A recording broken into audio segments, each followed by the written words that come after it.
Mesdames, Mesdemoiselles, Messieurs, merci de prendre ce nouveau rendez-vous du Café Politique. Le principe, vous le connaissez déjà. Nous allons décrypter l'actualité nationale au plan politique avec un invité autour de notre café.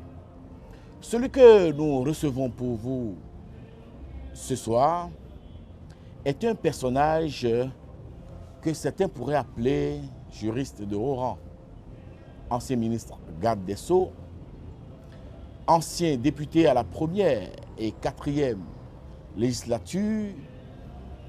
Il a été également président de la Cour suprême, puis président de la Cour de justice de l'UEMOA.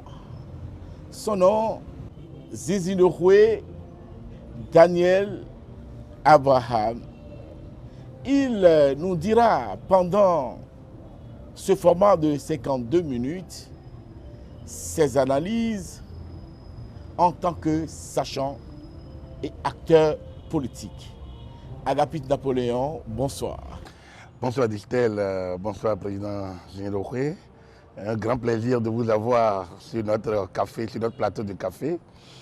Vous qui avez un regard, je peux dire transversal, sur l'actualité politique, sur l'activité politique, sur la vie politique institutionnelle de notre pays. Mais aussi, on ne vous connaît pas trop, sauf ceux de votre génération et ceux à qui vous en avez compté comme sportif.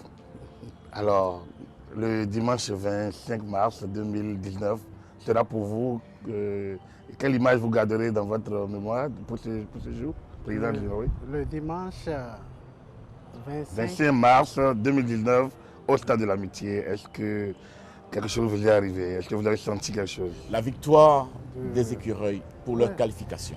Ça m'a rappelé un match fantastique à Porto Novo. C'était Étoile contre Asso Kotato. C'était le second tour. Vous savez, il y avait aller-retour pour les matchs nationaux. Et au premier tour, l'Étoile était battue par l'Asso. Au match retour, mon numéro c'est le 9, hein, je suis buteur. Vous étiez donc avant son temps. Je suis buteur depuis l'enfance. Hein, je vais vous raconter une petite anecdote. J'avais un ami, hein, il me connaissait depuis l'enfance pour le football. Il était en France, il est venu en congé. Nous, on était à table, on mangeait. Il me dit, ben, Abraham, est-ce que tu sais que tu as raté une profession? Je dis laquelle? Il me dit footballeur professionnel. Dans le temps, bon, ce n'était pas comme de nos jours. Voilà. C'est pour revenir au football, pour dire que ce match-là, ben, j'ai mis un but fantastique que le gardien de Asso Kotato, il ne me l'a jamais pardonné dans le temps. Il est allé voir mon grand frère qui était militaire pour lui dire son jeune frère lui a mis un but qu'il n'oublierait jamais parce que c'était fantastique. Hein. Bon, on n'a peut-être pas le temps de dire tout cela, mais ça me rappelle la victoire du Bénin, ça me rappelle mes moments glorieux de football à Porto Novo, à Cotonou, à Bomé, à Parakou, à Ndali, tout mon parcours. Vraiment, je suis heureux pour notre équipe, pour notre pays. Merci Président. J'espère que le ministre Omeki vous écoute et peut-être que Michel Deschillet, lui et le président de Chacus vous permettront d'aller parler un peu à nos écureuils avant leur épopée du Caire. Président, quand je parle, si je dis ça, oui, oui, est-ce que ça vous dit quelque chose? Comment? Ça, oui, oui. Ça, oui, oui. Ça dit beaucoup de choses. Ça dit beaucoup de choses. Les moments de députation, moments de campagne électorale. Ça rappelle l'UTS, ça rappelle l'UDF. Voilà. Et tout Pour replonger un peu dans Dans l'ambiance des 91-95. Tout à fait. Voilà. Alors donc, Mais là, dit-elle, c'est pour faire une belle aujourd'hui- transition. Aujourd'hui, vous avez tronqué le Sowewe contre le Baobab. Ben oui. Alors comment est-ce que ça se passe? Mais non, ce n'est pas le même sort. C'est pas le même sort, oui, c'est pas Le pareil. sort d'aujourd'hui, il C'est est différent. cabré. C'est différent du sort d'antan. Tout à fait, tout à fait. Tout à fait. Alors, président Abraham Zizidokwe, nous sommes dans un contexte politique actuel où l'opposition ou certaines forces de l'opposition s'organisent pour dézinguer le processus électoral du 28 prochain. Comment est-ce qu'on en est arrivé là? Est-ce que vous pouvez nous faire une genèse de cette crise que vous qualifiez d'ailleurs de crise d'inorganisation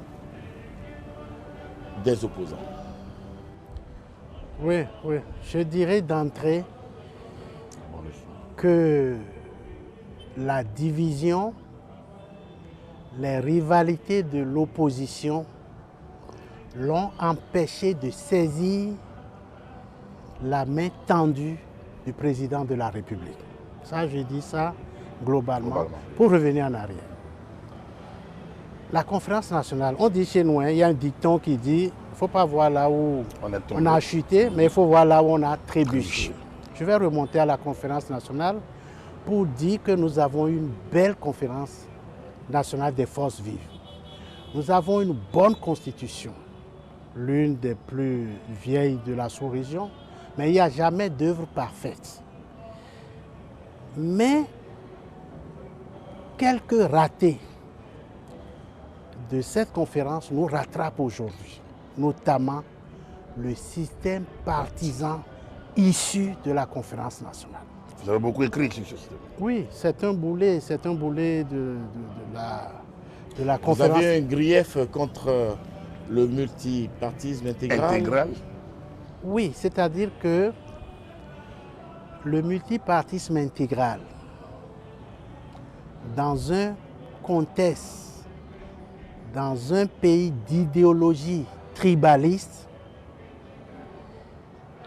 avec, pour les législatives, un mode de scrutin de liste, avec l'acceptation de listes, d'alliances de partis, dans un contexte de financement opaque de l'activité partisane, Où il y a un gourou à la tête ou un messie. ça fait un cocktail implosif. Et c'est ça. Et c'est ça. Et je l'ai senti, je l'ai vu depuis 1998. Et j'en avais parlé dans un opuscule maintenant qui fait de classique, n'est-ce pas, de classique en matière de système partisan. Beaucoup exploité ici et là. Oui, qui a été réédité en 2016 parce que c'était comme écrit à la veille. Préfacé par le professeur Joël Aïvor. Tout à fait, tout à fait. Donc, nous sommes sortis de la conférence avec un système partisan qui n'avait pas de canal idéologique. Il n'y avait pas de balise idéologique.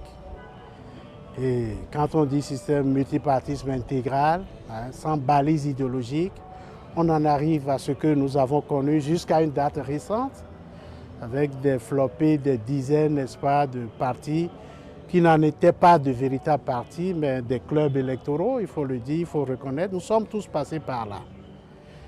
Mais pour l'événement, la situation actuelle, je voudrais revenir au renouveau démocratique pour dire qu'il y a eu deux tournants dans le renouveau démocratique. Le premier, c'est l'affaire politico-judiciaire, si on peut ainsi parler, parce que le président Talon a été soutenu par le président du patronat à une proportion très élevée. Dès qu'il y a eu cette affaire, ça a été le premier tournant du renouveau démocratique. C'était quand? 6 mois après le démarrage du renouveau démocrate. Cette affaire de cocaïne, tout ça, ça a été le premier tournant. Okay. Ça a eu pour conséquence... Ah oui, tout récemment. Alors en fait, vous parliez, je crois qu'on était encore à la conférence nationale. Non, là, je reviens à la situation socio-économique. Actuellement, oui, là. Donc c'est le premier tournant de ce régime-là, de la rupture. Exactement, oui. Le second tournant, qui est conséquence du premier, c'est le vote à l'Assemblée nationale, le blocage de la révision de la Constitution, le premier blocage, par la minorité. Sur ce point, Président Abraham Sissi-Doumbouya, nous avons suivi, et tous les Béninois avec nous, que le candidat Patrice Talon avait déjà énoncé son avis de faire des réformes, notamment des réformes politiques, et visait et proposait, suggérait aux compatriotes béninois la révision de la Constitution avant que son billet ne soit composté pour la marina. Mais qu'est-ce qui a pu se passer pour que ce revers-là soit enregistré? Tout à fait. Et c'est ce que je vous disais, que le premier tournant explique le second. Exactement. Parce que le président Talon, c'est l'un des rares présidents qui a annoncé ce qu'il voulait faire dans son projet de société et qu'il est resté fidèle à cela. Donc il était tout à fait normal qu'il procède à ce qu'il a dit. Ce qu'il a dit de faire, il a fait. Et il a été jusqu'au bout. Mais le premier événement ayant joué sur le second, il y a eu ce blocage démocratique, puisqu'il y a une minorité de blocage reconnue par notre Constitution. À partir de cet instant, j'ai considéré cet acte-là comme un acte fondateur. Un acte fondateur parce que vous avez une division, une vingtaine qui ont bloqué, qui a constitué une minorité, une soixantaine de l'autre côté. À partir de cet instant, la rupture a connu un moment où les choses sont devenues claires. C'était un blocage à 1-2 voix près. Oui, et c'est-à-dire qu'on pouvait considérer, et ils l'ont considéré, comme... Le paysage politique, c'était... C'est clairement clarifié, polarisé. Il y a une minorité et une majorité. Alors, qui est le président au monde qui ne recherche pas une majorité? Vous êtes président, vous avez un projet, vous cherchez à le faire aboutir, il vous faut une majorité. Mais si vous ne l'aviez pas avant d'arriver, on le négocie les accords de gouvernement. Et c'est le cas. Donc à partir de cet instant, il y a une minorité et une majorité. Et l'impression qu'on a, c'est qu'à partir de cet instant, cette minorité se dit, j'ai tout perdu, c'est fini. Donc il y a eu ce qu'on a vu, il y a eu les tentatives de marche, de grève, tout ça.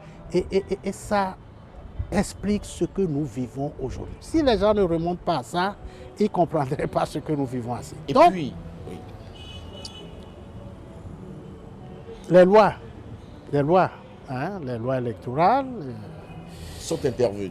Parce que le président Talon, il a perdu la bataille de la révision qui aurait tout changé. Mais il a gagné la guerre de la réforme institutionnelle. Parce qu'à partir de cet instant, ayant une majorité nette et claire, il pouvait faire passer son projet de société en ce qui concerne le système partisan et toutes les autres réformes. Président, mais avant de faire passer, il y a eu ce séminaire du 14 juin 2018. Tout à fait. Il aurait pu aller directement devant le Parlement. Il y a eu ce séminaire. Non. Il faut que vous nous en parliez parce que c'était comme s'il avait fait un passage en force. Non, pas du tout. Voilà. Et c'était les députés, l'initiative était de l'Assemblée. Il y a eu un séminaire. Comme une mini-conférence politique. C'était une mini-conférence puisqu'il y avait toutes les couches de la société. Comme à la conférence nationale, je l'ai dit à ce séminaire-là, toutes les forces vives étaient là.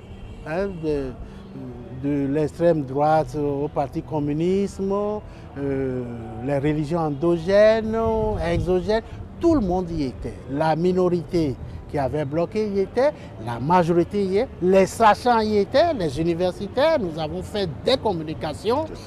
Et la majorité a tenu compte d'un certain nombre de revendications de la minorité, si je puis ainsi parler, parce que la proposition de départ, c'était 100 membres fondateurs, 100 par commune. Et 100 par commune. Et l'opposition a dit non, c'est pas possible. Nous ne pouvons pas. Mais avant, Abraham Zizi-Ndoye, dites-nous, est-ce que vos députés, les députés béninois de la majorité présidentielle, ont voté ces lois-là, les yeux bandés? Non, mais c'est préparé, c'est discuté, c'est partagé. Comment on peut dire? Mais nous avons tous fait le constat, c'est la quasi-unanimité des acteurs politiques qu'il faut toucher au système partisan. Parce que le pic, je vais vous dire, la dernière présidentielle, le premier tour, qui étaient les trois premiers? C'est des noms. Le premier ministre d'antan, oui, l'actuel président et le président du patronat. Mais ce n'est pas des acteurs actifs d'un parti politique. Ça, c'était le pic. Parce que si vous prenez depuis le renouveau démocratique, 91, tous ceux qui sont présidents, c'est des oiseaux rares, c'est des messies, c'est des hommes qui viennent de l'extérieur. C'était une expérience, une expression de l'échec du système partisan. Donc tout ça, tout le monde partisan a compris qu'il fallait faire quelque chose. Après ce pic-là, où le tiercé gagnant n'était pas des gens du sérail politique, il fallait nécessairement toucher à la charte des partis politiques. C'était indispensable, sinon on était déjà dans le mur, mais là, il fallait. Donc, c'était bienvenu, cette réforme. Et après ce séminaire de 14, où il y a quand même certaines questions qui fâchent ont été débattues, notamment le quitus fiscal, le seuil de représentativité. Tout à fait. Qu'est-ce qui a pu se passer au Parlement, alors que le texte a été voté à une écrasante majorité, alors que la charte des partis politiques pratiquement votée à l'unanimité? Qu'est-ce qui s'est passé entre-temps? Et mieux, Agapit Napoléon Maforican, c'est qu'au sein de la classe politique de l'opposition, il n'y a pas eu une seule saisine de la Cour constitutionnelle par rapport à député de la minorité. C'est la conséquence même du mot, de la manière dont c'est voté. C'est pratiquement, l'autre a eu une voix près, donc l'unique n'a pas saisi. Aucun député de la minorité n'a saisi la Cour constitutionnelle pour dire il y a problème, il y a... Alors c'est à quel moment ça s'est cambré? Non, ça veut dire tout simplement que une fois que les deux textes ont été votés, la charte et le code, certains se sont vus, se sont dit, les performances demandées par les deux textes réunis, je ne pourrais pas les... C'est tout. Donc il faut s'opposer à ces textes-là. Vous avez l'impression qu'ils s'inscrivent aujourd'hui dans un jeu d'esprit? Non, c'est à dire que ça, on ne peut pas. Il y en a qui ont dit en offre, mais dès que ces textes-là sont passés au contrôle de constitutionnalité, la charte et le code, certains politiques ont dit en offre, tous les politiciens sont mis au placard. Quelqu'un l'a dit en offre. L'un des plus actifs actuellement qui anime l'opposition dit, là, tous les politiciens sont mis au placard parce qu'ils ont vu que ces performances-là, avec notre ancien système, nos habitudes, on ne pourrait pas.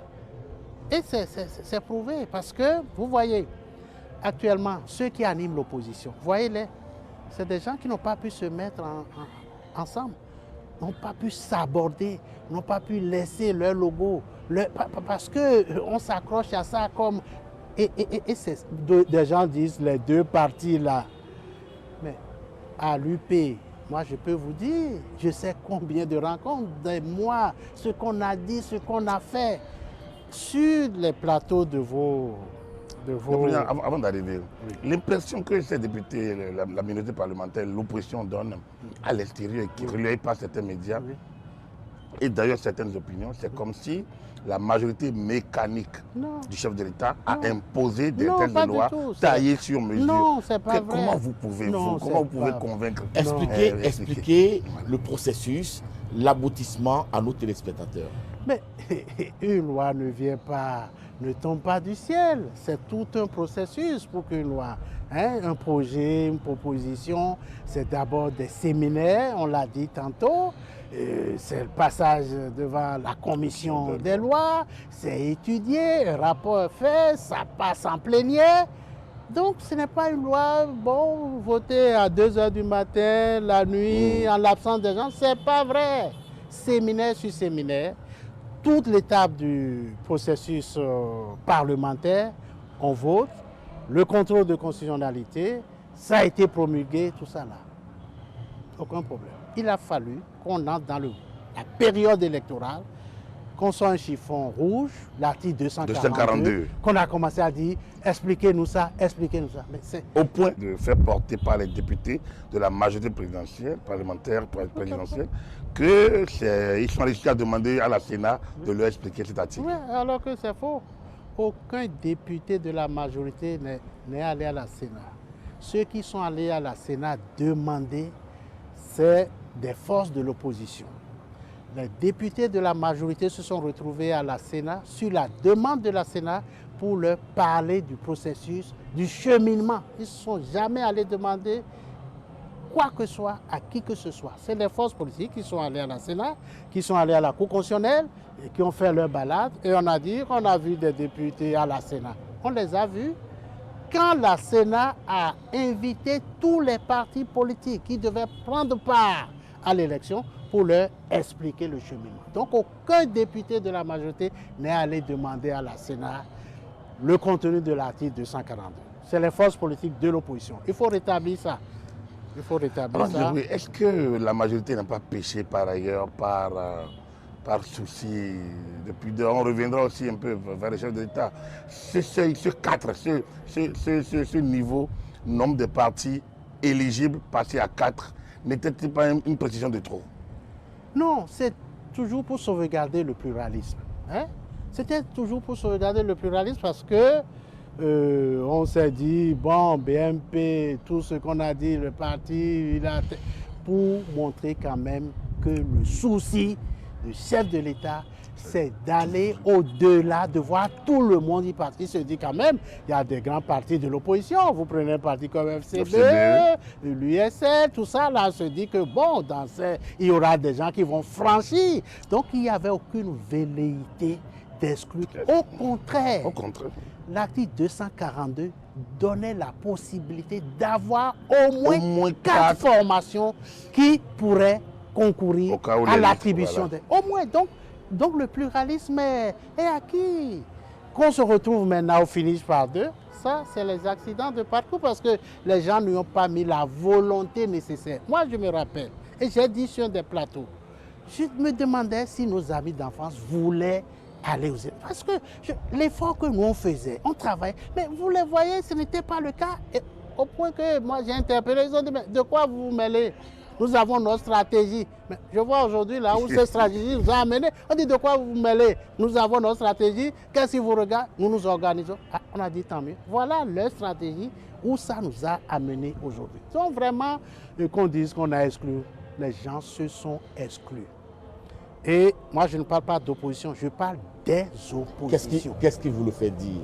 Mais je parle des oppositions parce qu'on arrivera à ce qui s'est passé à l'Assemblée. Vous verrez, ils ne disent pas les mêmes choses.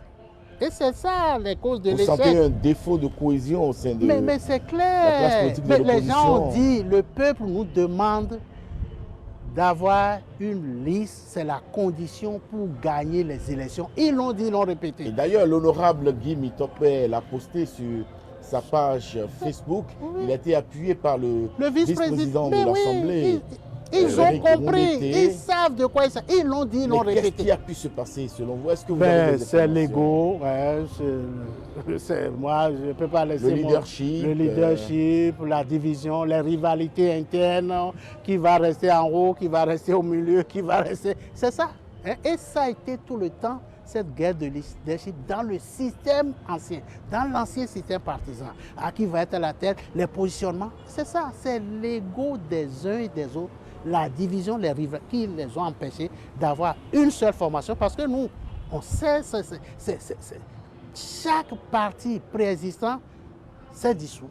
Dissolution et fusion. On a fusionné. Donc c'est une opération qu'il faut faire. Or, les gens n'étaient pas prêts de laisser leur titre. Ça leur a créé des problèmes au moment où il fallait donc se conformer à la nouvelle charte des partis. C'est là. Et peut-être que le ministre de l'Intérieur ne les a pas aidés. Il n'en était pour rien. Enfin, ils n'ont pas, c'est pas l'impression. Il n'en était pour rien. Je vais vous expliquer. C'est mieux d'expliquer parce que quand vous les écoutez, c'est comme si il y avait un mécanisme. Non, les gens ont dit tout le temps qu'on a créé une nouvelle pièce, le certificat de conformité. Non. La Cour constitutionnelle aurait créé une nouvelle pièce. C'est faux. C'est que les gens ne savent pas lire. Vous refutez l'assertion des autres, alors qu'est-ce qu'il en est? Mais les gens ne savent pas lire un texte de loi.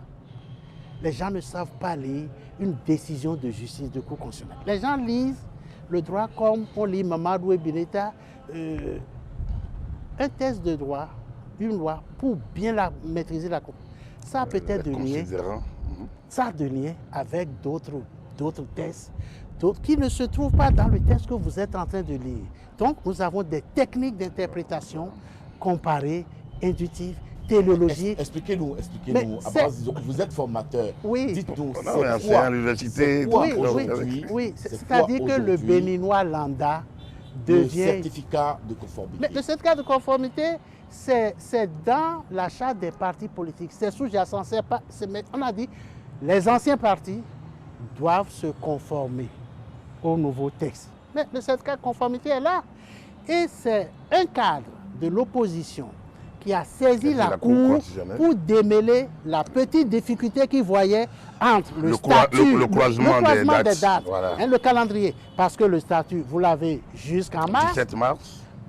Pour être candidat, le code vous demande de déposer vos dossiers en février. Donc, il voyait un petit souci. Il a bien fait. Il a saisi la Cour constitutionnelle. Et c'est le rôle de la Cour constitutionnelle, qui est juge électoral en la circonstance, qui a dit, bon, votre statut demeure votre statut, vous êtes libre d'aller. Mais si vous voulez aller à cette activité, vous devez vous conformer. Les gens ont eu 5 mois et demi pour le faire.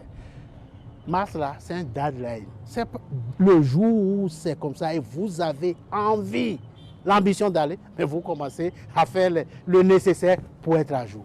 Les gens n'ont rien fait, les gens ont laissé le temps passer. C'est à la dernière minute, le temps est passé. Et... Mais vous avez été président de la Cour suprême, donc une haute juridiction en matière, peut-être pas constitutionnelle, mais administrative, et des comptes et judiciaires. Alors, est-ce que la Cour constitutionnelle était obligée de dénommer cette pièce certificat de conformité?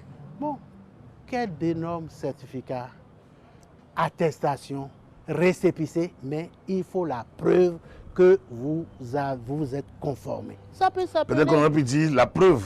Oui, mais c'est pareil, parce que vous allez donner un papier pour montrer que vous vous êtes conformé. L'opposition s'accroche au dénommé certificat de conformité. Ça s'appelle récépissé. Bon, il y avait déjà le terme récépissé dans les chartes, récépissé provisoire, récépissé définitif. On pourrait plus appeler ça récépissé de conformité, mais ça revient à la même chose. Ou attestation de conformité, ça revient. Ou bien lettre de conformité. Tout ce que vous voulez. Mais il faut un papier qui prouve que vous êtes conforme. C'est tout. Donc on n'a rien inventé. La Cour n'a rien inventé. Je crois qu'il fallait trouver quelque chose. Le 242, ils ont eu les explications. Il faut trouver autre chose, certificat de conformité. Il faut trouver autre chose, quitus fiscal, etc. Donc, c'est des gens... Abraham Zigiroé, face à toute cette situation, le chef de l'État, le président Patrice Talon, a exprimé sa gêne et a sollicité du président de l'Assemblée, Maître Adrien Mbedi, d'obtenir des discussions et un consensus pour regarder dedans, disons les choses. Enfin, parvenir à un consensus qui peut ouvrir la voie à des aménagements. Alors ça fait flop. Qu'est-ce qui s'est passé? Vous voyez, le chef de l'État, c'est pas souci d'éthique, sinon... Apparemment, on le lui reproche aujourd'hui. Oui, c'est pas souci. parce qu'il se disait, ben, normalement, au moins 4 s'en sortiraient. Bon, donc il se retrouve, il dit, ben, quand même, une bouée de sauvetage pour voir ce qu'on peut. Et c'est ça, le consensus, et il a bien fait de l'initier. Et le président de l'Assemblée nationale qui a dévolu cette mission, bon, c'était une mission difficile. Pourquoi? À cause de la situation, n'est-ce pas, braquée de la minorité et la majorité, mais il fallait tenter. Et peut-être à cause de la situation du PRD? Non, et je crois que il a réussi à un doigt près. Le consensus a été obtenu. Par le comité paritaire. Le comité paritaire a fait le consensus. Il suffisait de continuer la procédure, d'aller au vote et la Cour constitutionnelle actait cela et c'était terminé. Mais, le hic c'est où? Parce que quand ils ont computé les délais, ils ont trouvé que les délais dépassaient la mandature actuelle de l'Assemblée. Il faut nécessairement pour cela toucher l'alinéa 2 de la... Et c'était fait. Mais là, c'est le drame, c'est notre drame. Et c'est ça que nous tournons en rond. Il paraît que c'est la majorité présidentielle, la majorité parlementaire donc, qui a demandé la révision de la Constitution. Non, ça n'a pas d'importance. On veut aller à un consensus. C'est ça. La condition pour y aller, c'est ça. C'est qu'est-ce qu'il faut. Et tout le monde a tiré. C'est-à-dire, c'est les dogmatiques de la Constitution. C'est-à-dire, la Constitution est-elle faite pour nous, pour les hommes, ou les hommes pour la Constitution?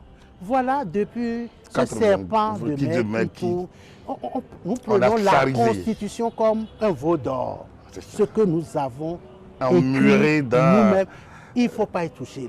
Alors là, c'est le sacrilège. C'est ça qui... À ce sujet, professeur, président Abraham Zizi Ndoye, il y a le professeur Victor Topanou qui suggère aujourd'hui au président Patrice Talon d'user de ses prérogatives. Non, pardon, je pense qu'avant de venir... Je voudrais faire un cloisonnement. Je voudrais faire une étude comparée.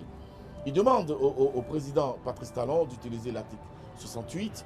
Il n'est pas le seul. Pendant que le professeur Aïvo, lui, pense que la solution serait au niveau de la Cour constitutionnelle. Votre voix manquait à ce débat. Qu'est-ce que vous en dites? Je viens de vous dire que la solution, c'est la première trouvée par l'Assemblée, par le comité paritaire, la charte, le code. Et puis, l'article 80 de la Constitution. Le petit délai, voilà. Ça réglait et c'est la seule voie, de mon point de vue, correcte. Puisque c'était la voie consensuelle.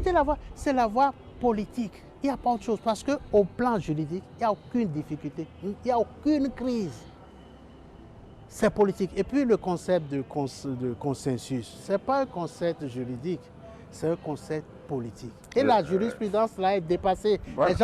Les gens ne savent pas. La Cour tout récemment, une décision récente a recadré. C'est un idéal politique. Exactement. Ça ne saurait assimiler à l'animisme. L'impératif constitutionnel, c'est la représentativité majoritaire. C'est la démocratie. C'est la démocratie du nombre. C'est-à-dire la dictature de la loi. De la majorité. C'est ça l'explication de la dictature, de la démocratie. Mais vous êtes dans un pays, tout le monde ne peut pas dire la même chose. En démocratie, on a des opinions différentes et il faut bien départager. C'est-à-dire que si dans un groupe de 10, 8 pensent la même chose, les deux ont l'obligation de se plier. Eh c'est ce qu'on a vécu. Même si la loi l'autorise, si 6 pensent que 4 se soumettent. Je voudrais aller à l'excès. Si la loi, non, parce qu'il y a des systèmes électoraux dans lesquels le président, même le nôtre, le président est élu à 50,0001. Tout à fait. Mais il reste 49,99 qui doivent se soumettre qui sont pendant 5 ans. Donc ce qui nous tue, c'est le non-respect de la loi. Si nous respectons la loi, ce pays n'aurait aucun problème. Mais nous avons l'habitude de chercher à contourner la loi. C'est ça notre Et là-dessus, l'opinion exprime que la loi s'impose aux Béninois lambda, mais lorsqu'il s'est agi de députés, ils se prennent pour de super... Ils le disent avec raison, ils le disent parce que ce n'est pas le premier test de réforme. Il y a eu des réformes. Nous avons vu les bonnes dames, la libération de l'espace public ça a été fait. Qui a été spontané et discipliné. Non, nous avons vu les syndicats, tout ça. Maintenant, il s'agit de nous, les politiques, on dit il faut voir, il faut regarder dedans. Non, je crois qu'il y a un mauvais jeu. Président, entre le dépôt du rapport du comité paritaire, de cette commission paritaire, présidée par le président de l'Assemblée nationale lui-même, et la remise en cause des signatures des membres de l'opposition, est-ce que le rôle du président de l'Assemblée nationale, médiateur, ou bien chargé de concilier? Non, je crois qu'il a été mal orienté. Moi, je le félicite, mais il a été mal orienté parce qu'on a dû lui dire... Est-ce qu'il a été mal orienté ou manipulé? Ah, c'est possible. En tout cas, à cet âge-là, je ne pense pas... Quand je parle de manipulation, est-ce qu'il n'y a pas eu prédominance d'une force politique sur son désir ou ses désirs? Non, tel que je le connais, le président Boubedi, il est suffisamment mûr pour être manipulé. Mais alors dites-nous ce qui s'est passé. Non, je crois qu'il a été mal orienté. Ou mal inspiré. Mal orienté, je dirais, puisqu'il était acquis et au consensus obtenu. Mais, ce que j'ai compris, des sachants l'auraient vu. Des sachants l'auraient vu. Alors, donc, il a été manipulé par ce que vous appelez les dogmatiques de la Constitution.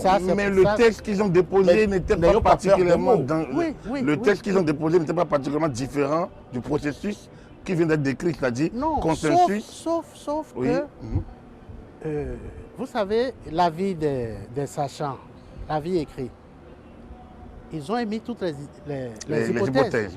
Mais ce que la presse ou les réseaux sociaux n'ont pas dit, avant d'aller à la Cour constitutionnelle, il devait déjà avoir ce consensus-là à l'Assemblée. Et c'est ça qui doit même faire les lois dérogatoires, qui sont soumis au contrôle de constitutionnalité. Alors, on lui a fait croire qu'il n'y a pas de solution à l'Assemblée. C'est comme si c'était des patates chaudes, il fallait s'en débarrasser, renvoyer ça à la Cour constitutionnelle ou ailleurs. Je crois que c'est ce qui s'est passé. Et vous savez, quelqu'un qui est en difficulté et que des sachants lui disent « Ah, la solution n'est pas à votre niveau, c'est ailleurs », ben tant mieux. C'est ce qui s'est passé. C'est ce qui s'est passé. Et l'Assemblée s'est retrouvée avec deux papiers. La commission dit ben, deux papiers qui ne se... Bon, ça n'a... Je crois que tout est parti de là. Moi, je crois que c'est les dogmatiques de la Constitution. Il ne faut pas toucher à ça. Et dès que vous touchez à ça, vous êtes impopulaire. Donc certains n'ont pas voulu être impopulaires. Ils ont voulu garder... On a connu cette situation avec le président Kérékou. Est-ce que la majorité... On a connu la même situation avec le président Boni Yahi. Et là, est-ce que la majorité soutenant l'action du président Talon n'a pas été un peu trop timorée durant toute cette période? Devant toutes ces manifestations de l'opposition, les montées aux enchères, est-ce qu'on n'a pas senti un peu trop condescendante? Non, pas du tout. L'opposition a fait deux erreurs fatales. La première, c'est de vouloir s'opposer à cette réforme-là. C'est la première erreur fatale. Ensuite, la diplomatie électorale. Vous savez, quand il y a une élection dans un pays, membre de la CEDEAO, c'est classique qu'une mission vienne voir comment les choses se passent. Les opposants ont pris ça comme si le président Talon avait le dos au mur. Et que là... Mais le chef de file Boni Yahi, quand même, il avait le dos au mur. Il connaît le système. Et les enchères ont commencé. On y a tout mis. Mais on a un problème de computation de délai pour pouvoir permettre à un nombre plus élevé de participer à des élections que je ne qualifie pas du tout d'inclusives. Il n'y a aucune élection inclusive. Il y a des élections plus ouvertes. Point trait. Quand vous dites élection inclusive, ça veut dire tous les partis politiques qui existent, ils vont. Or, la loi est exclusive par nature. Voilà. Donc, des élections plus ouvertes qu'il faut dire. Alors, inclusive. Donc, vous voulez dire que c'est un concept qui n'a pas de sens? Non, ça n'a pas de sens. Il n'y a pas il y a des élections ouvertes, c'est ouvert à un grand nombre. Au plus, on dit inclusive. Donc, il faut inclure tous les partis qui existent, ou bien les 10 qui ont, etc. Donc, il faut oublier. Parlons d'élections ouvertes. Mais ma question, je la repose parce que est-ce que vous n'avez pas été trop condescendant au point qu'aujourd'hui, la société civile, les sachants, l'opinion tenue, en tout cas une certaine opinion, tient la majorité comme pour responsable de la situation? C'est de l'intoxication. on était concentré sur l'élection. Dès que nous avons passé... Au point d'oublier l'opinion? Non, dès que nous avons passé le cap, mais à quoi servirait quand on veut faire de dialogue, de consensus, se mettre à... Non, c'était pas... Notre souci, c'est d'être en phase, d'être prêt, que ce soit 2, 3, 4, 10, prêt pour aller aux élections. Donc, on s'est occupé de nous, plutôt que de nous préoccuper de... On a laissé les gens... Vous avez laissé l'espace? Non, on n'a pas... On est quand même arrivé à répondre à des situations. Nos députés ont tenu des points de presse au fur et à mesure pour expliquer. Non, mais là, maintenant... Eux, ils étaient plus bruyants. C'était normal, puisque c'était eux qui étaient demandeurs. Nous, on était qualifiés. Si on faisait tout ce qu'est-ce qu'on va dire? On va dire encore, voilà, ils font... C'est eux qui faisaient, c'est eux qui étaient en demande. C'est eux, tu sais, on dit, la meilleure défense, c'est l'attaque. Donc, c'est eux qui attaquaient. Hein? Donc, c'était dans leur stratégie. Ils ne voulaient pas aller. Donc, il fallait mettre. Nous, on veut aller. Mais nous nous organisons, nous préparons pour aller. Dites-nous, professeur président Zizi Doumbouya, après l'étape de l'échec de la recherche de consensus au Parlement, le chef de l'État a à nouveau initié une concertation avec tous les présidents d'institutions. Plutôt, il a accepté leur requête d'être reçu. C'est sur leur demande. De notre pays, élargi au président de la Sénat et au médiateur. Oui. Et il est sorti de cette rencontre des présidents d'institutions qu'on devrait poursuivre le processus électoral. Oui. Quand un processus électoral est déclenché, rien ne l'arrête. C'est ça que beaucoup de gens ne comprennent pas. Si on n'avait pas convoqué le corps électoral, on avait tout le temps de faire tout ça. Mais dès que le processus électoral, c'est le compte à rebours. Si le consensus parvenait, les aménagements se feraient. Si le consensus ne parvenait pas, ben, la légalité continue. Le président l'a d'ailleurs dit le 6 mars. Il n'arrêtait pas. On ne peut pas arrêter. Sinon, le risque, quoi? C'est que nous tombions dans un vide juridique. Et là, c'est plus dangereux que deux ou un seul aille à l'élection. Plutôt qu'il n'y ait pas d'élection, c'est le chaos. Là, mais ce que dit Distel, son prolongement, c'est qu'on accuse les institutions donc de connivence. On les accuse on accuse tout le monde. Finalement. On accuse tout le monde. Dès que vous ne dites pas ce que disent la minorité parlementaire, vous êtes vendu, vous avez tous les noms d'oiseaux qu'on a attribués. Alors, on est dans une...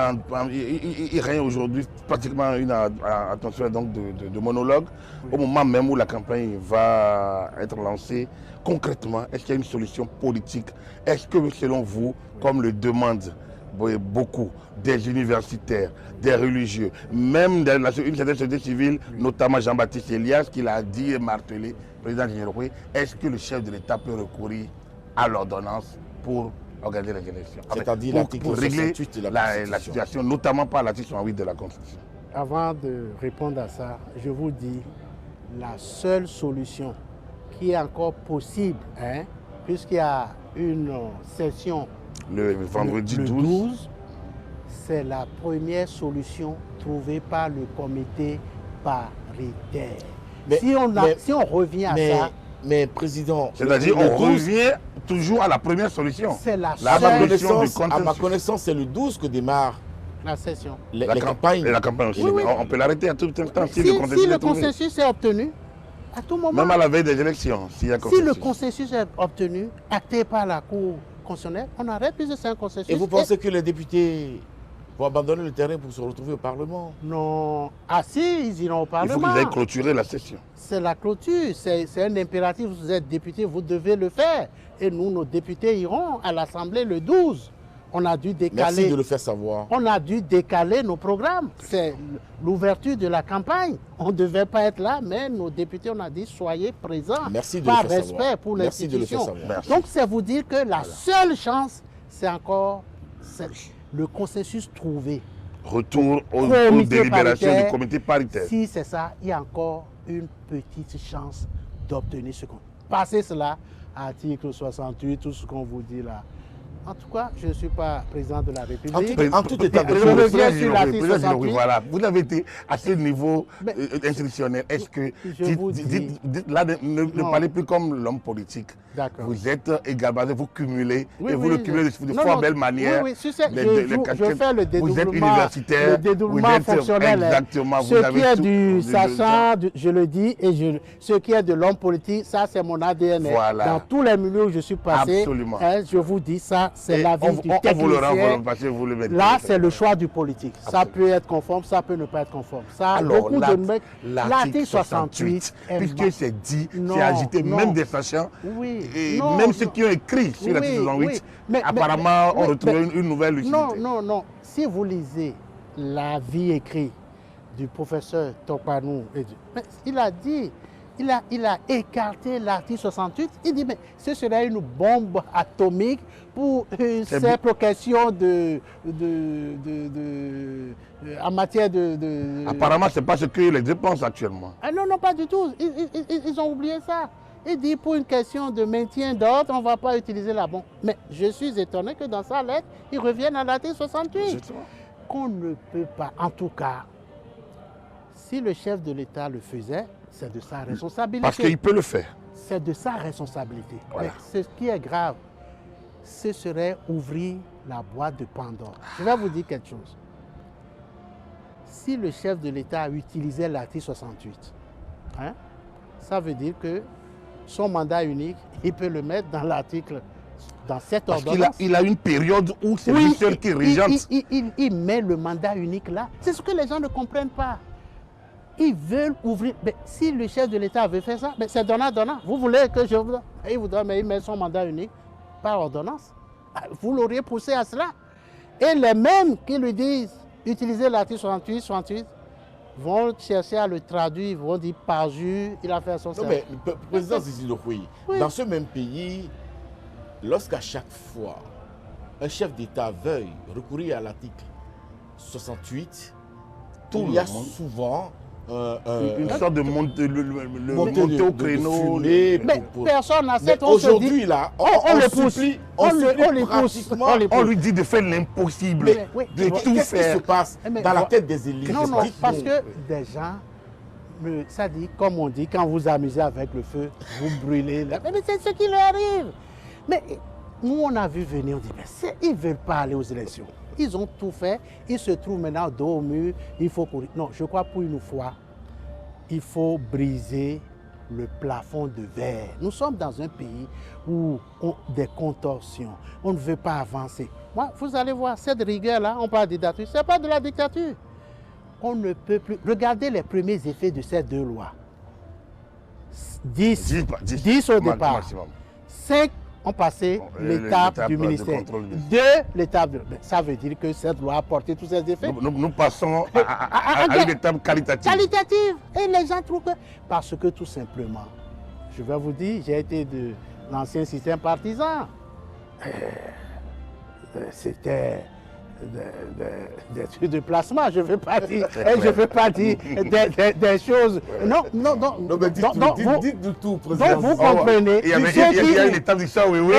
Ceux qui vivaient de ça, ceux qui vivaient de ça, c'est eux qui doivent ramener nous aux anciennes lois. Ce n'est pas possible. Parce qu'ils savaient ce qu'il en tirait. Maintenant, ce n'est plus le cas.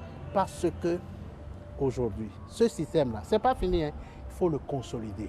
Le financement va être public. Donc, on dit l'argent.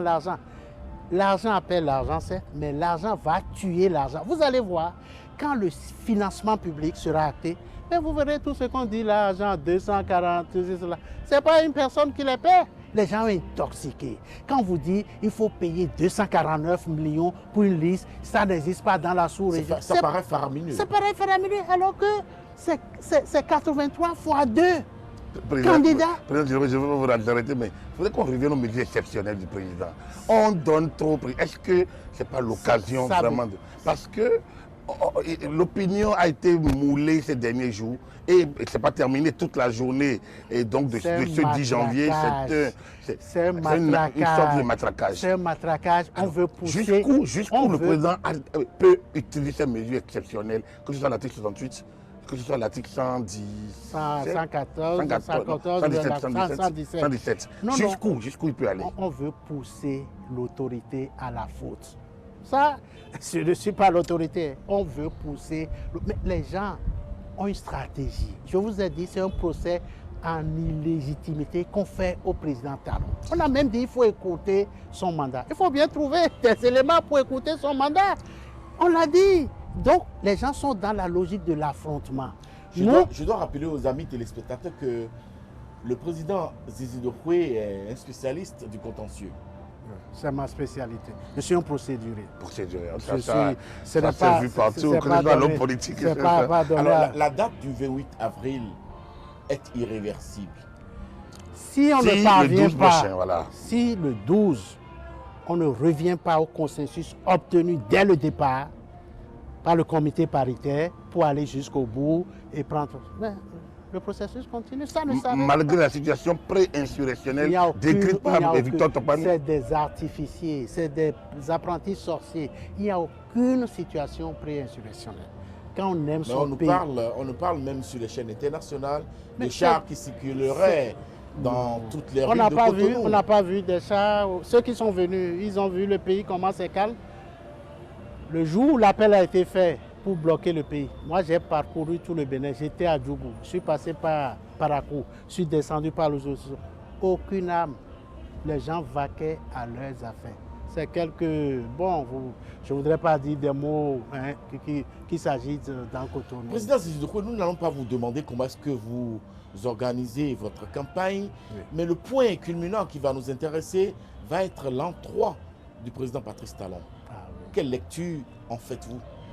Vous savez, les gens, en 3 ans, si on se place aujourd'hui, on va dire qu'il a beaucoup fait. Mais le démarrage a été difficile. Vous voyez, les débuts ont été difficiles. Dès qu'on a libéré l'espace, si l'asphaltage suivait aussitôt, il aurait moins de critiques. C'est ça le problème. Aujourd'hui, tout le monde voit Cotonou, toutes les grandes villes asphaltées. On peut dire qu'il a beaucoup fait, mais il reste encore beaucoup à faire. Et c'est pour ça que nous... Pour un pays dont l'État a été décrit par le président de l'Assemblée nationale... C'était en pièces détachées. Le pays était en pièces détachées. Le président Patrice Talon a promis l'eau potable à tous les Béninois d'ici à 2021. Nous sommes en 2019. Je vais vous donner mon exemple. Allez-y. Il y a 6 mois, j'allais au village, je n'ai pas l'eau. Il faut attendre 1 heure. 2 heures du matin à Bomé pour ouvrir. Mais là, il y a 2 ou 3 semaines, vous avez l'eau à gogo. L'eau jaillit, comme dirait le président Soglo. Mais moi, je crois qu'il faut un peu de la patience. Et les Béninois, on les appelle à la patience. On est à 3 ans et les effets commencent. Moi, je ne dis pas que tout est parfait. Hein. Les gens qui croient que les yeux fermés, ils se trompent. Hein. Nous, à l'Union progressiste, c'est le social qui compte pour nous. Dans le domaine énergétique, c'est du jamais vu. Nous parlons aujourd'hui de Maria Gleta 2. Et bientôt de la turbine. C'est du jamais vu. Oh, c'est le sang, ça, hein, l'électricité pour un pays. C'est le sang qui coule. À la maison, vous avez besoin d'électricité. Dans les usines, vous avez besoin d'électricité. Dans les administrations, le président Ghanéen Nkrumah, il a posé les bases de l'industrialisation du Ghana par Akosombo. Donc, c'est fondamental. Sans énergie, vous ne pouvez pas vous développer. Donc, le président Talon est en train de poser les jalons pour un développement durable. Je ne dis pas que tout est rose, pas du tout. Et nous nous organisons en parti fort et influent pour agir. Parce que, vous voyez, vous voyez les résultats que vous avez eus en Israël. Prenez le Parlement Israël. Quand vous êtes petit parti arabe, un député, parti juif, vous n'avez aucune influence à l'Assemblée. Mais c'est les grands partis. Aujourd'hui, les 2 premiers, c'est qui? Ils sont tous de la droite. On va dire parce qu'ils sont tous de la droite, il n'y a pas de démocratie. Puisqu'on nous dit, on nous accuse, nous... Ou bien la grande coalition au pouvoir en Allemagne. Les deux grands partis. Mais c'est comme ça. Donc, nous voulons un parti fort et influent pour agir sur l'exécutif. Les gens n'ont rien compris ce qui se passe à l'Assemblée. En fait, ils limitent tout au président Talon. L'Union progressiste installe son idéologie sur le socle du social. Oui, Mais aujourd'hui, social-démocratie. le gouvernement du président Patrice Talon porte les cantines scolaires à un niveau où C'est une bonne chose. les enfants aujourd'hui ont du plaisir à retourner à l'école. Tout à fait. C'est bien, mais il faut faire mieux. Nous voulons pour qu'il fasse encore mieux. C'est très bien, mais nous, c'est pour être fort, influent, pour peser sur les... Vous pensez que s'il y avait des partis forts, quand il y a eu cette libération des espaces, s'il y avait des partis forts en face de l'exécutif, si ce n'était pas des partis émiettés, un député, députés qui ne peuvent rien faire, vous pensez que si le président Talon savait qu'en faisant cela, il rencontrerait un parti fort, mais il pourrait le faire, mais il négocierait au moins avec avant. Mais c'est parce qu'il y a... Mais les singletons qui viennent, il n'y a personne en face d'eux. Le monsieur, il est venu par lui-même. C'est pour ça que nous voulons que des partis politiques forts et influents sortent désormais des candidats. On n'a jamais eu. Donc, toute la gouvernance qu'on a eue là, depuis, c'est lié à ça. Si on ne règle pas le problème du système partisan, des partis forts et influents, des partis écoles qui peuvent former les cadres de gestion de gouvernance, nous aurons ce que nous avons eu jusque-là. C'est pour ça que notre option est fondamentale pour un parti fort. Président, vous prêchez pratiquement comme le président Soglo à la conférence nationale il y a 29 ans, bien sûr, il a dit 30 ans. Mais aujourd'hui, le président Soglo, dont on connaît le sens du combat, pour l'Afrique, le sens du combat pour la réintégration, la restauration du noir, le sens du combat pour l'indépendance, le sens du combat pour quitter la justice. On l'a vu aux affaires. Mais il était pour deux partis. Comment vous justifiez aujourd'hui la posture du président Soglo? Ben écoutez, il fut mon mentor. J'ai du respect, j'ai un profond respect pour lui également. Il fut mon mentor, ne m'obligez pas à dire, mais sa posture aujourd'hui est en contradiction avec ce qu'il avait dit. Il a toujours dit, pas plus de deux partis dans ce pays. Exactement. Il a toujours dit. Il a dit à la conférence nationale, bipartisme. Oui, il a dit le bipartisme, peut-être pas la Nigeria, mais bipartisme parce que, et il dit, mais le risque, c'est que ceux qui ne se retrouveraient pas dans ce bipartisme vont torpiller. Et c'est ce qui se passe. Alors qu'ils peuvent agir en fait, ils peuvent agir librement comme des groupes associations et intégrer les grands quand il s'agira peut-être d'aller aux élections. Comme aux États-Unis, comme dans d'autres pays. Moi, il y a une formule simple. On cherche comment les choses vont se passer. Moi, je dis, l'Union progressiste, elle est ouverte. Moi, je dis à nos amis d'enfance... J'espère que vous n'êtes pas en campagne. Non, je dis elle est ouverte à tout le monde. Nos camarades d'enfance, là, s'ils ne veulent pas, qui s'inscrivent à l'UP, d'autres... Mais le problème est réglé parce que dans nos partis... Avant que de vous bloquer, attendez, il n'y a pas de privilège Amis pour les membres fondateurs. La descente de cette émission. Voilà, on avance. À l'UP, il n'y a pas de privilégié de membres fondateurs. Vous n'avez aucun privilège. Tout membre actif, vous adhérez, vous êtes actif, vous payez vous avez les mêmes droits. C'est pour ça que je dis c'est plus simple que les gens et nous aurons deux grands partis dans ce pays, droite et gauche, et ce serait plus facile pour nous. Président Général, je reviens au président Soglo parce que je sais que ces réformes ont été arrêtées en 1996 et n'ont jamais pu réellement être prises. Normalement, il devrait plutôt être en harmonie avec le président Talon. Vous qui l'avez côtoyé, vous avez dit que c'est votre mentor. Est-ce qu'il n'y a rien à faire? Il y a absolument... Il a quand même rencontré le président deux fois. Ou bien c'est la situation politico-juridique de son fils. Voilà. Alors, est-ce qu'il n'y a vraiment rien à faire? Je vous fais une confidence.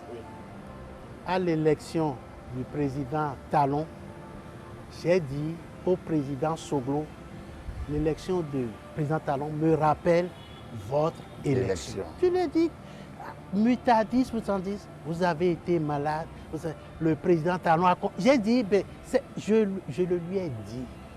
Moi, je ne voudrais pas... Dites-nous, on ne peut pas vous recevoir sur ce plateau de café politique sans vous écouter en quelques mots ou en quelques phrases sur le dénouement de la crise au sein des deux ailes.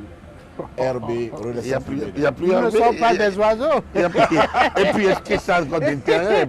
C'est un procès qui n'a pas d'intérêt. On l'a gagné à naissance. Et après, on l'a gagné. C'est bien de le savoir. Bon, on l'a gagné et puis parce que... Il y a meilleur. Mais non, moi je suis procédurier, je vous l'ai dit. Seuls ceux qui ont qualité pouvaient rester en justice. L'ex-président n'avait pas qualité. Il avait intérêt, mais il n'avait pas qualité pour rester en justice. Donc on a gagné ce procès-là. Et même s'il faisait appel et tout, ce serait de l'épée dans l'eau. Hein, ce serait juste pour... mais aujourd'hui, vous leur concéderez volontiers l'ARB, non? Mais non, l'ARB, nous en sommes dépositaires. Le renouveau du Bénin, par exemple. Nous en sommes dépositaires. Tous les attributs de l'ARB, nous l'avons versé dans le patrimoine de l'Union progressiste. C'est simple.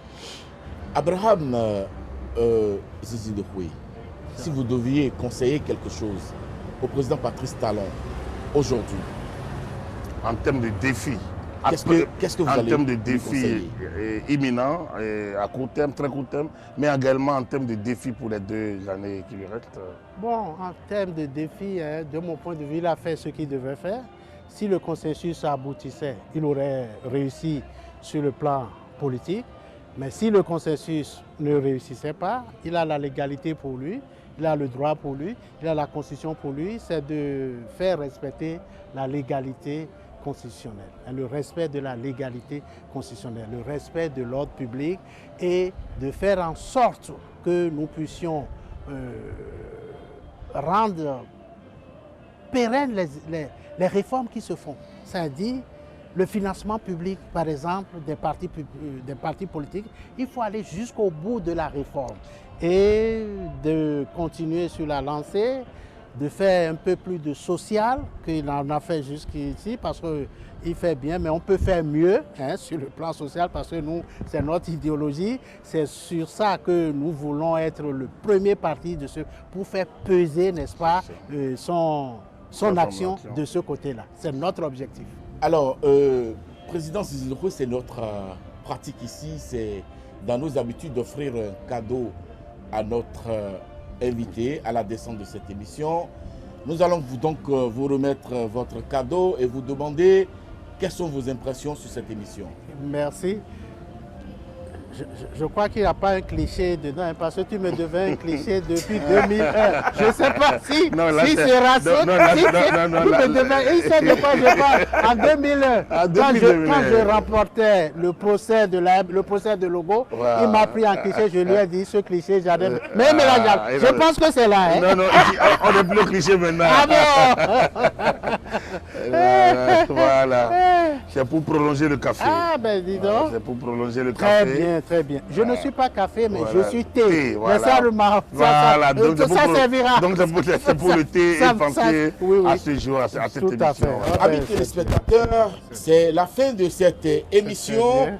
Il a nom Abraham Zizi Ndoye, c'est un avocat, un juriste de haut rang. Il est ancien ministre garde des Sceaux. Il a été président de la Cour suprême. On dit premier président de la Cour suprême. Premier président de la Cour suprême. Il a été député à la première et quatrième magistrature. Il a été président de la Cour de justice de l'UEMOA. Il était sur Café Politique. Quant à vous, nous nous retrouvons jeudi prochain. Tout à l'heure pour le décryptage. Tout à l'heure donc pour le décryptage. Ah, voilà.